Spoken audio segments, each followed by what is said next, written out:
Don't forget to comment what country you're watching from. The sound of the slap echoes through the mansion like a gunshot. Margaret Thompson staggers backward, her cheek burning, while 30 guests watch in deadly silence. Her son Jonathan, dressed in an Italian suit, has white knuckles and eyes full of shame. "I told you not to come here," he whispers through gritted teeth. Margaret touches her swollen face but doesn't cry. Her eyes don't seek pity. What Jonathan didn't know is that he had just slapped the real owner of everything he believed was his. If this story already broke your heart in these first seconds, subscribe to the channel. Here you'll find stories that restore your faith in divine justice. Because what you're about to hear will prove that some mothers build empires in silence. And when they're humiliated, the empire awakens to devour those who betrayed them. Margaret Thompson wakes up every morning at 5, as she has done for 30 years. Her house smells of freshly ground coffee and dried lavender. The walls are covered with photographs where her son Jonathan smiles at different stages of life. High school graduation, college entrance, wedding to Victoria Sterling, the birth of his twins. She doesn't appear in any of those photos, not because she wasn't present, but because she learned to make herself invisible so he could shine brighter. The old radio crackles with the news while Margaret prepares breakfast that no one will come to share. Her hands, marked by years of work, cut homemade bread with mathematical precision. 2 slices, always 2, in case he decided to visit her. He never does. On the kitchen table, a cream envelope has been waiting for 3 weeks. It's the invitation to her grandchildren's birthday party. Ivory parchment paper, gold lettering, address printed in elegant typography. Her name appears like this: Mrs. Margaret T. Not even her complete last name deserves space on her own blood's invitation. The phone rings. Margaret looks at it for 4 rings before answering, as if she could divine the disappointment that's coming. "Mom, look, today's thing got canceled. The kids have tennis lessons and Victoria is feeling unwell." Jonathan's voice sounds distant, as if he were speaking from another planet. Margaret presses the receiver against her ear, searching for something familiar in that tone that once called her Mommy and told her secrets before bedtime. "That's okay, son. Are the children healthy?" Yes, everything's perfect. Listen, I have to go. I have an important meeting." The line goes dead before she can say, "I love you." Margaret hangs up and remains motionless for a full minute. Then she opens the drawer where she keeps the crumpled bills she saves for the grandchildren's gifts. $200, enough to buy yarn and knit the scarves she promised them for winter. In the sewing room, the 1987 Singer machine still works like the first day. Margaret sits in the wooden chair that Michael made for her when they celebrated 15 years of marriage. Her fingers caress the sky-blue fabric that will become little Jacob's scarf. While the pedal marks the rhythm of solitude, Margaret remembers the words Michael whispered to her in the hospital before dying. "If they ever disrespect you, remember who you are and what you built. There's a box at the bank. The key is in your mother's jewelry box." 8 years later, that key remains stored. Margaret never had the courage to use it. She didn't know she would soon need it. Because there are mothers who build fortunes in secret, and when they're betrayed, fortune becomes vengeance. Jonathan Thompson drives his Mercedes through the city streets like a king touring his kingdom. At 35, he owns the most prosperous construction company in the county. He lives in a 5,000-square-foot mansion, his children study at private schools, and his wife Victoria is the envy of all high society women. Everything perfect, everything controlled, everything built on a lie. The lie began in college, when he met Victoria Sterling. She was unattainable, blonde, rich, daughter of a family that had streets named after them. Jonathan was intelligent and ambitious, but poor, very poor. The first time Victoria asked about his family, Jonathan lied. "My father works in construction.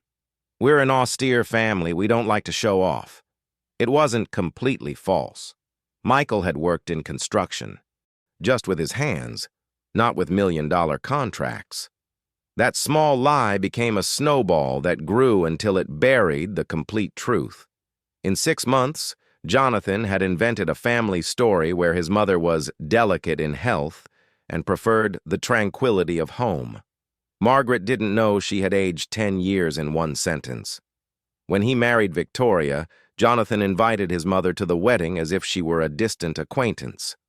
Margaret sat in the last row, dressed in her only elegant dress, watching her son pronounce vows without looking at her once. After the ceremony, Margaret approached to congratulate the newlyweds. She gave him a small gift wrapped in gold paper, a hand-knitted blanket for the first baby, with embroidered ducklings and a dedication, "For my first grandchild, with all the love from the grandmother who awaits him." Victoria received it with a smile that didn't reach her eyes. "What a special detail. We'll treasure it dearly." The next day, the blanket appeared in the country club's trash. 3 years later, when the twins were born, Margaret wasn't at the hospital. She found out about the birth through a text message. "They're born. They're fine. We'll let you know when you can visit them." The visit never came. The twins grew up without knowing their paternal grandmother. When they asked about her, Victoria would say, "Grandma Margaret is delicate. It's better not to bother her." Jonathan allowed the lie because it was easier than explaining the truth. But truth has a particular way of surfacing. The day that changed everything began with an unexpected call. "Mr. Thompson, this is Lawyer Morales from the law firm. We need to review some documents about your company's initial loans. There are some irregularities in the guarantees." Jonathan felt a void in his stomach. "What kind of irregularities?" "It appears there's a co-ownership that wasn't declared. I need you to bring all the original contracts from when you founded the company."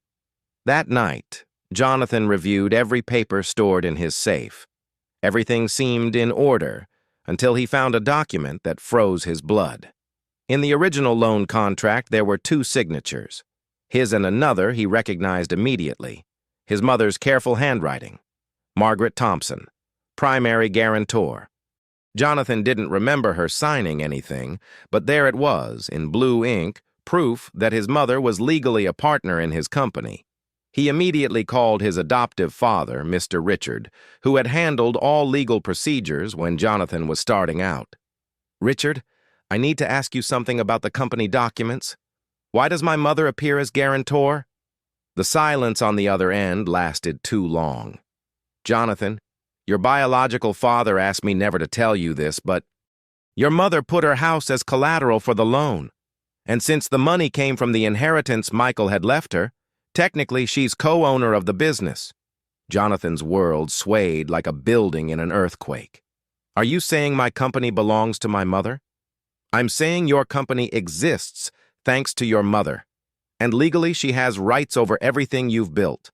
Jonathan hung up the phone with trembling hands. For 10 years he had believed he was a self-made man, a successful businessman who had conquered the world with his talent. The reality was that everything he had, he owed to the humble woman who lived alone in a small house and sewed scarves for grandchildren who didn't know her. That night, he couldn't sleep. He stayed awake calculating how much he owed his mother, how much he had built with money that technically wasn't his, how many times he had humiliated her while she was the true owner of his empire. At dawn, he made a decision. No one could know the truth. Not Victoria, not his partners, not his children. His reputation, his marriage, his social position, everything depended on keeping the secret. What he didn't know is that secrets always find a way to explode at the most inconvenient moment. Because when you build your life on lies, sooner or later, truth comes to collect the debt. The twins' birthday party is the social event of the month. Victoria has hired the city's best organizers, decorators who transformed the mansion's garden into a fantasy land with golden balloons, crystal tables, and a chocolate fountain that costs more than a secretary's annual salary.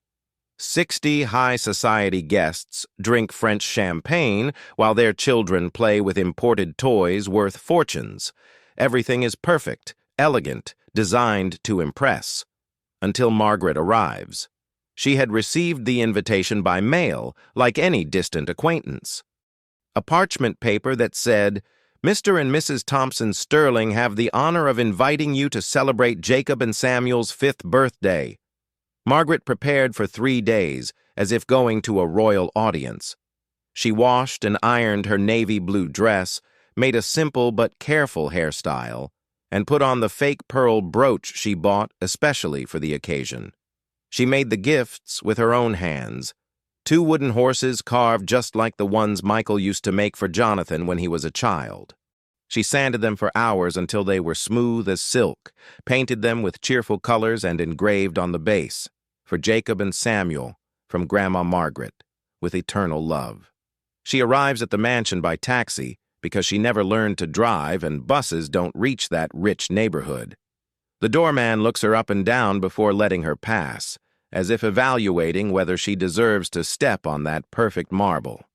In the garden, conversations stop when she appears, not because they recognize her, but because she stands out.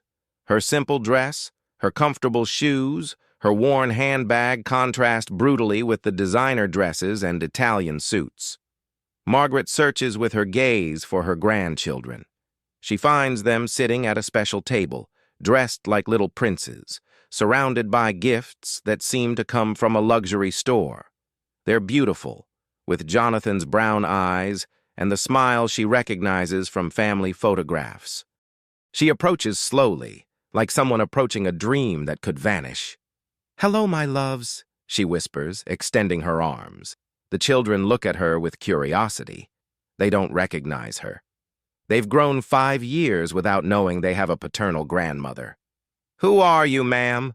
asked Jacob with the cruel innocence of children. Margaret feels something break inside her chest. I'm your grandmother, my love." "We only have one grandmother," responds Samuel. "Grandma Patricia, Mommy's mother." Before Margaret can explain, Victoria appears like a blonde storm. "Mrs. Margaret, what a surprise to see you here." Victoria's smile is perfect and icy.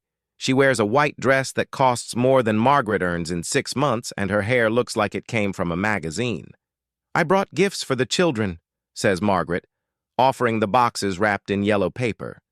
Victoria receives them with her fingertips, as if they were contaminated. "What a special detail. We'll keep them with the other gifts." Margaret knows they'll never open them. She knows they'll end up in some closet or in the trash, but she also knows her grandchildren saw them in her hands, and that will have to be enough. The afternoon passes in slow motion. Margaret sits in a corner of the garden, watching from a distance while her family lives a life where she doesn't fit. The other grandmothers present are elegant women who converse about trips to Europe and designer jewelry. Jonathan eventually appears, dressed in a brand polo and golf pants. He greets his mother with a kiss on the cheek that seems programmed. "How are you, Mom?" "Fine, son. Your children are precious." "Yes, they're very intelligent. They already speak English perfectly. Victoria is teaching them." Margaret nods and doesn't say that she could teach them Spanish, or that she knows lullabies no governess knows, or that she has family stories the children should hear to know where they come from. She says nothing because she's learned that a mother's love sometimes consists of staying quiet. But silence has limits. The moment that changes everything happens when Margaret, looking for the bathroom, gets lost in the mansion's hallways and ends up in the music room. There's the piano. A black, shiny, grand Steinway, antique, with authentic ivory keys and a bench upholstered in red velvet. It's identical to the one Michael had restored when he worked for wealthy families years ago. Without thinking, Margaret approaches and runs her fingers over the keys. The sound is perfect, tuned, full of possibilities. She sits on the bench and plays the first notes of Fur-Elise, the piece Michael had taught her in their free afternoons. The notes flow through the room like water over stones. Margaret closes her eyes and, for a moment, forgets where she is. Only the music and the memory of Michael's hands guiding hers exist. "What are you doing?" Victoria's voice cuts the music like breaking glass. Margaret lifts her hands from the keyboard and turns around. Victoria is in the doorframe, pale with fury, with 8 guests behind watching the scene like theater spectators. Sorry, I got lost looking for the bathroom and saw the piano. My husband restored one just like it years ago. That piano belonged to my great-grandfather. It's an 1890 antique. Victoria approaches with furious steps and slams the piano lid shut with a sharp blow that resonates throughout the room. People like you don't understand the value of these things. You can't touch any object in someone else's house. People like you. The words hang suspended in the air like toxic smoke. Margaret feels something break inside her chest. It's not just the humiliation, it's the confirmation of what she always knew, but never wanted to admit. For her daughter-in-law, she's not a person. She's a category, a class, a nuisance. The guests exchange glances of delicious discomfort. In the world of the rich, other people's drama is the best entertainment. Sorry, Margaret whispers, getting up from the bench. I didn't know music also had social class. The sarcasm escapes her lips before she can stop it. It's the first time in 3 years she defends herself, and the words sound strange in her own voice. Victoria goes rigid as a board. I think it's time for you to leave. Margaret nods. She's understood the message. She walks toward the door with slow steps, feeling the stairs nailed to her back like daggers. But when she reaches the doorframe, she stops. On the wall, there's a framed photograph. Victoria's great-grandfather sitting at the same piano, with his hands on the keys and a proud smile. The golden plaque says, Mr. Edward Sterling, self-taught pianist and instrument restorer. Margaret points to the photo with a trembling finger. Your great-grandfather was also a restorer, like my Michael. She turns around and looks Victoria directly in the eyes. Maybe people like us understand more than you think. The silence that follows is thick as black honey. Victoria has a red face and clenched fists. The guests have formed a semicircle, like spectators in a Roman arena. That's when Jonathan appears. He's heard the raised voices from the garden.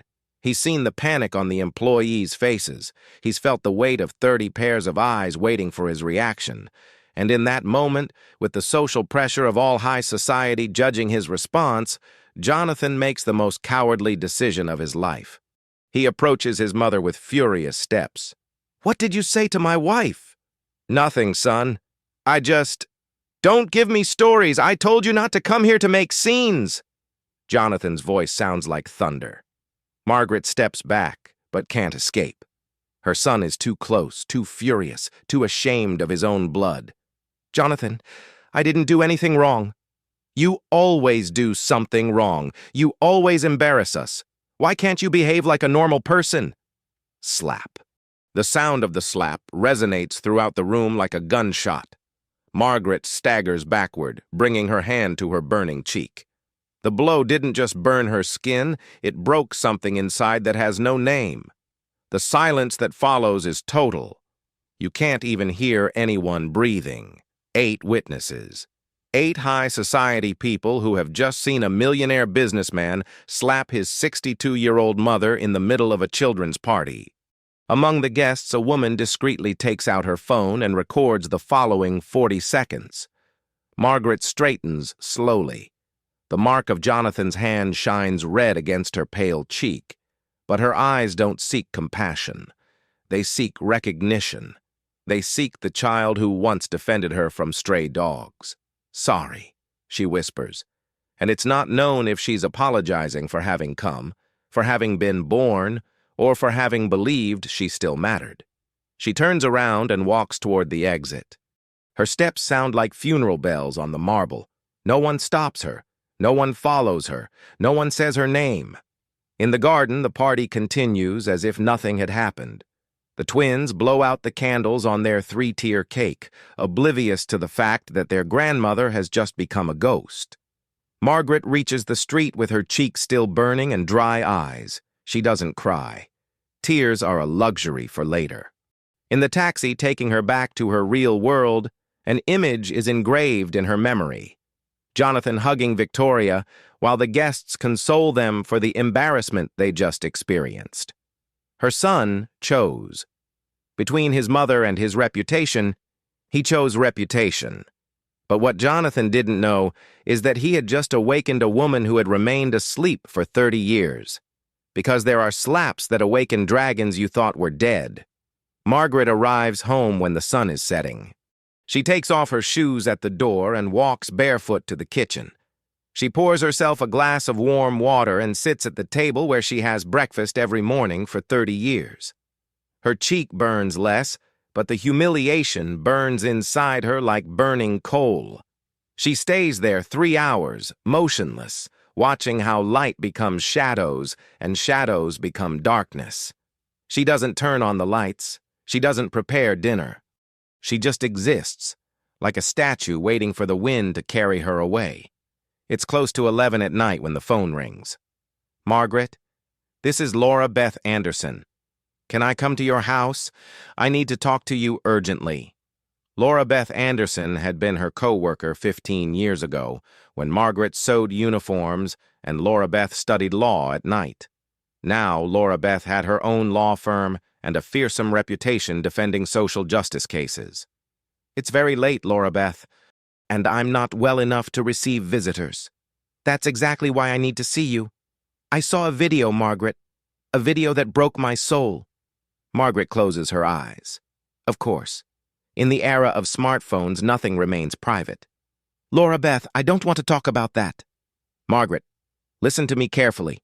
I'm coming over there and I won't take no for an answer. There are things you need to know, things about your rights. Laura Beth arrives an hour later with a leather briefcase and a bag of sweet bread. Margaret receives her in her robe, with her hair loose and her face washed. Without makeup, the slap mark looks fainter but still visible. Laura Beth hugs her without saying words. It's a long hug, the kind that heals invisible wounds. Sit down, says Laura Beth, taking control. We're going to talk. They sit in the living room, under the yellow light of the lamp Michael bought on clearance. Laura Beth takes out a tablet and shows it to Margaret. On the screen, a 40-second video shows the complete scene. Jonathan yelling at his mother, the slap, Margaret picking up her dignity from the floor. The video already has 50,000 views and 1,000 indignant comments. I don't want to see it, Margaret whispers, looking away. It's not for you to see it. It's for you to know it exists. And for you to know that the person who recorded it sent it to me because they know my work defending mistreated mothers. Laura Beth puts away the tablet and leans forward. Margaret, do you have the papers from when Michael died? The house deeds? The loan contracts for Jonathan's studies? Margaret nods slowly. Everything's in a box in my room. But Laura Beth, I don't understand what that has to do with. It has to do with justice. And with the fact that your son doesn't know what trouble he got into when he raised his hand to you. Laura Beth gets up and walks to the window. Margaret, I'm going to ask you some questions, and I need you to answer me with the truth. Did you sign as guarantor when Jonathan asked for the loan to set up his company? Yes. Michael put up the house and I put my signature. Did Jonathan pay you back the money? No. He said when the company was prosperous, he would pay me. But 10 years have passed. Laura Beth smiles for the first time that night. It's a smile that promises justice. Do you have the original contract? Yes, it's in the box along with. Margaret stops. An image appears in her memory.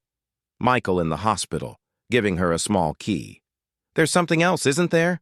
Asks Laura Beth. Margaret goes to her room and returns with a shoebox. She opens it and the contents spill out. Photographs, letters, yellowed documents, and a silver key. Michael gave me this before dying, she whispers. He said it opened something important at the bank, but I never went. Laura Beth takes the key. It has a number engraved, 1247. Margaret, tomorrow we're going to the bank. Together. That night, Margaret doesn't sleep. She stays looking at the photographs that Laura Beth organized on the table. Her entire life spread out like puzzle pieces. In one photo, Michael hugs 10-year-old Jonathan. On the back, it says, For my son, always remember where you come from and who brought you here. At 9 in the morning, they're at the bank.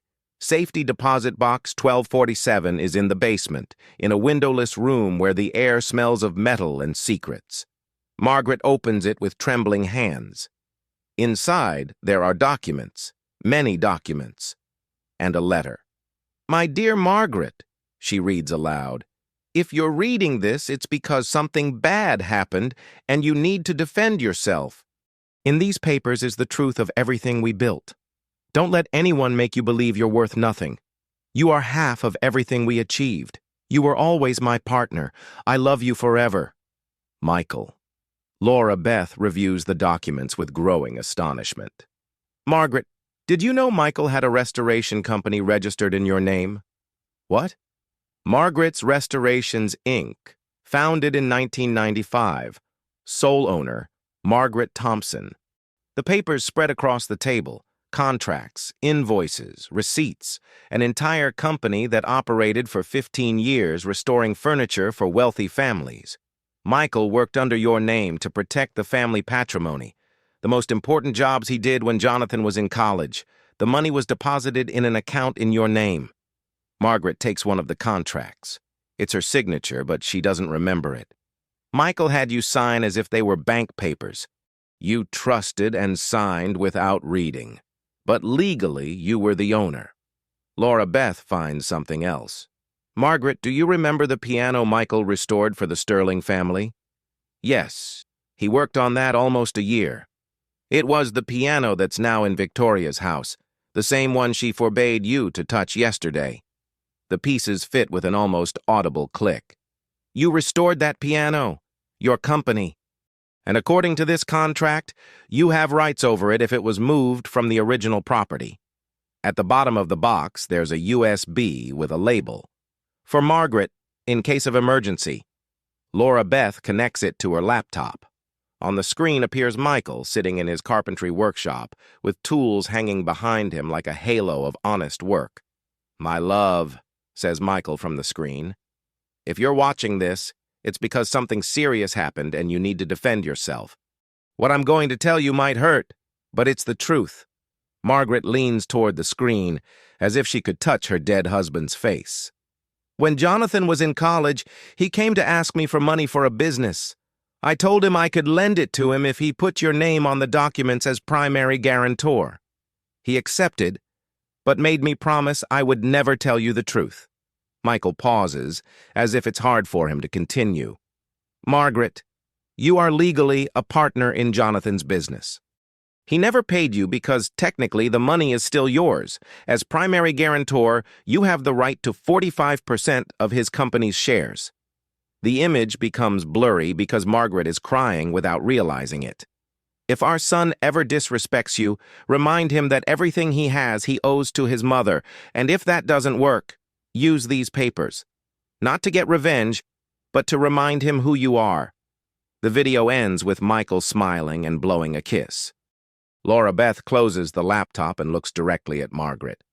"Margaret, your son didn't just hit you yesterday. He hit you while you owned almost half of his company." Margaret remains silent for 5 minutes. When she speaks, her voice sounds different, firmer. "What can I do?"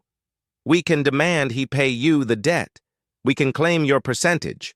Or," Laura Beth smiles with that smile that promises justice, "we can give him a lesson he'll never forget."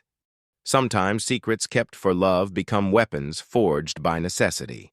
The summons arrives at Jonathan's office on a Tuesday morning. His secretary hands it to him with a worried expression. "It came by special delivery, Mr. Thompson." It says it's urgent. Jonathan opens the envelope expecting a traffic ticket or some minor problem. What he reads causes a void in his stomach. Legal summons. Review of commercial partnerships and claim of guarantor rights. Plaintiff, Margaret Thompson. Legal representative, Dr. Laura Beth Anderson. He reads the letter 3 times before understanding. His mother is summoning him to a legal meeting. His humble and silent mother is claiming rights over his company. He immediately calls his lawyer. "Lawyer Morales, I have a problem. My mother is claiming rights over my company." The silence lasts too long. Jonathan, did you review all the documents when you set up the company? The guarantees, the collateral? My dad took care of the paperwork. I concentrated on operations. I need to see all the original contracts. Today, Friday arrives like an announced storm. Jonathan dresses in his most expensive suit, as if clothes could protect him. Victoria insists on accompanying him. I'm not going to let that woman take away what we've built, she says, painting her lips with fury. She must be making everything up to get revenge. They arrive at Thompson and Associates offices at 2:45. In the lobby, a gold plaque says, Thompson and Associates, comprehensive solutions since 2015. Laura Beth Anderson waits for them in the boardroom. Dressed in an impeccable black suit, she has several folders organized as if she were going to direct a board meeting. Margaret isn't there. Where's my mother? Asks Jonathan. She'll arrive in a few minutes. I wanted to talk to you first. Laura Beth opens the first folder and takes out a copy of the slap video. This video already has 200,000 views. People are outraged. Several brands contacted my client to offer her advertising contracts as the brave mother. Victoria goes rigid. This is blackmail. No, ma'am. This is consequence. When you hit your mother in public, the consequences become public. Laura Beth takes out more documents. But I didn't come to talk about social media.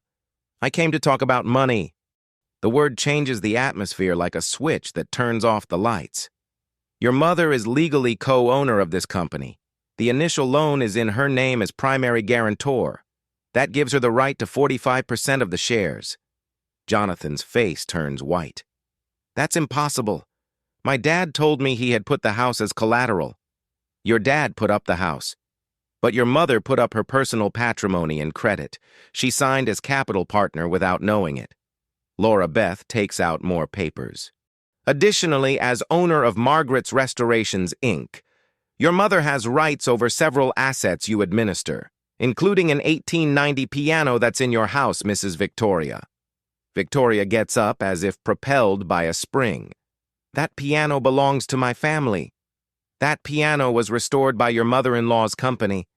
The work was never fully paid. There's a debt of $120,000 plus interest. The silence is so dense it can be cut. That's when the door opens. Margaret enters dressed in a navy blue suit that Laura Beth helped her choose. She has her hair up and walks with the posture of someone who found her place in the world. She's not the same woman who was picking up crystals 5 days ago. She sits next to Laura Beth without looking directly at her son. Hello, Jonathan, she says with a calm voice. Thank you for coming. Mom, this is ridiculous. You don't understand about companies. Someone is filling your head with ideas. Margaret finally looks him in the eyes. In her gaze, there's no resentment. There's also not the unconditional love from before. There's something new. Self-respect. You're right, son. I don't understand about companies, but I understand about work. And I understand about sacrifice. And I understand that when a mother gives everything for a son, she deserves something better than a slap in public. Jonathan lowers his gaze. For the first time in days, he feels shame. Mom, what happened at the party? I was upset. Victoria was angry and I... Don't give me excuses, Margaret interrupts with firmness that surprises everyone. You hit me because you were ashamed that they would know where you come from. Because you prefer to pretend you were born from nothing rather than admit you were born from a woman who broke her back to give you everything. Victoria intervenes with a trembling voice. Mrs. Margaret, you don't understand social pressure. Social pressure? Margaret repeats, turning toward her daughter-in-law. Do you know what social pressure is? Working 14 hours to pay tuition, deciding between buying meat or medicine, mending shoes every month because there's no money for new ones? Margaret stands up. Her voice doesn't rise, but fills the entire room. That's social pressure, Mrs. Victoria. What you felt at your party wasn't pressure. It was shame. Shame to recognize that everything you have you owe to a simple woman who never asked for anything in return. Laura Beth takes control before emotions overflow. Now we're going to talk about solutions. She takes out a new document. Option number 1. Mrs. Margaret claims her 45% of the company, liquidates her rights, and you pay her everything you owe her, approximately $3 million. Victoria runs out of breath. Jonathan grabs his head. Option number 2. Mrs. Margaret accepts a public apology, payment of all debts, and a smaller percentage that guarantees her monthly income until her death. Laura Beth makes a dramatic pause. Option number 3. We continue with the complete legal process, make the entire case public, and let a judge decide how much a mother's work is worth. Jonathan slowly raises his head. What do you want, Mom? Margaret sits back down and clasps her hands. I want respect, son. I want that when you see me, you don't feel shame but pride. I want my grandchildren to know who their grandmother is and where they come from. And I want you to never, never again, raise your hand to me. Her voice breaks on the last phrase, but recovers. And I want an apology. A real apology. Not because the law forces you, but because you understand that what you did was wrong. Jonathan looks at his mother for a full minute. In his eyes, there's a struggle between the man he had become and the child he once was. Finally, he gets up and walks toward her. He kneels. Forgive me, Mom. The words come out choked, as if they had been trapped for years. Forgive me for hitting you. Forgive me for being ashamed of you. Forgive me for forgetting everything you did for me. Margaret extends her hand and touches her son's cheek. It's the same cheek she hit, but now the caress is soft like a blessing. I forgive you, son. But forgiveness doesn't erase consequences. She turns to Laura Beth. I accept option number 2, but with one additional condition. Laura Beth smiles. She's been waiting for this moment. Which one? I want part of the money to be used to create a foundation for mothers abandoned by their children. It's going to be called the Michael Thompson Foundation. Margaret looks directly at Jonathan. And I want my son to be president of that foundation. So he learns that honoring a mother isn't optional. It's mandatory. When a mother decides to stop being invisible, the entire world is forced to see her. 3 years later, the Michael Thompson Foundation occupies a 3-story building in downtown, with gardens where older mothers knit under the shade of trees that Margaret planted the first day. On the bronze plaque next to the entrance, it reads, Where mothers recover their dignity and children learn to honor their roots. Margaret walks through the hallways every morning, greeting the women who have found refuge between these walls. Some arrived abandoned by ungrateful children. Others arrived widowed and forgotten. All leave knowing they have value. In the main room, 8 women between 60 and 80 years old embroider tablecloths that are sold in the capital's boutiques. Their wrinkled hands create beauty worth gold. Mrs. Margaret, says one of them, is it true that you had to sue your son for him to respect you? Margaret smiles while reviewing the embroidery. I didn't sue him so he would respect me, Hope. I sued him so he would remember who he was. Sometimes children need us to remind them that mothers also have rights.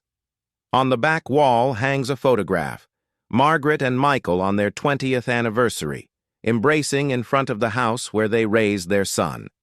Below, there's a phrase carved in wood. A mother's love isn't begged for. It's respected. Jonathan arrives at 3 in the afternoon, as he does every Friday for 3 years.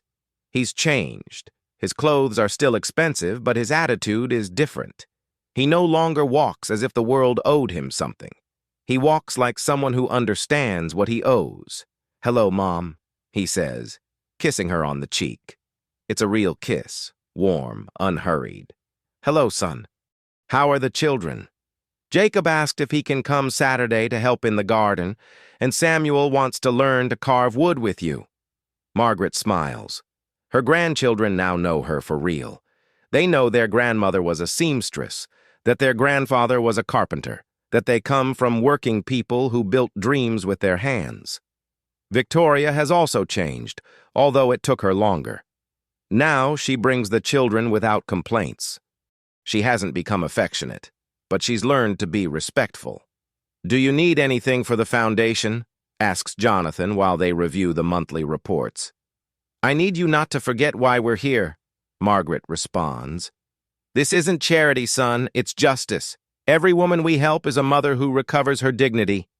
At 5 in the afternoon, when the building empties, Margaret sits on the garden bench that faces the city. From there, she can see the lights of houses where other mothers prepare dinner, help with homework, sew clothes, give everything without asking for anything. Invisible mothers who build the world in silence. Margaret takes from her purse a wrinkled letter she always carries. It's from a woman in Atlanta who saw her story on social media. "Mrs. Margaret," the letter says, "my son also raised his hand to me last month. When I saw your video, I understood I don't have to allow it. Thank you for teaching me that mothers also have the right to defend ourselves. Now my son is in therapy and I'm in sewing classes." Thousands of similar letters have arrived. Mothers from all over the country who found courage in the story of a woman who refused to stay on the ground after the slap. The phone buzzes. It's a message from Jonathan. "Thank you for teaching me that honoring my mother isn't a favor I do you. It's an obligation I have. I love you." Margaret puts away the phone and gets up from the bench. Tomorrow will be another day of work, another day of helping mothers who need to remember their value. As she walks toward the exit, she passes in front of the lobby mirror. She sees a 65-year-old woman with gray hair and working hands who learned that power doesn't always dress in designer labels.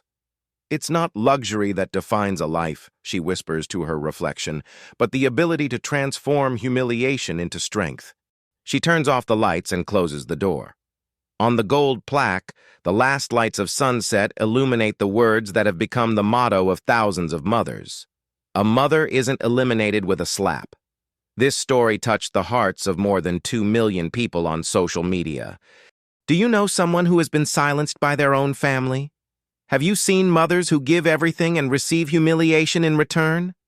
Share this story with that person who needs to remember they have the right to defend themselves. Like it if you believe mothers deserve respect, not pity.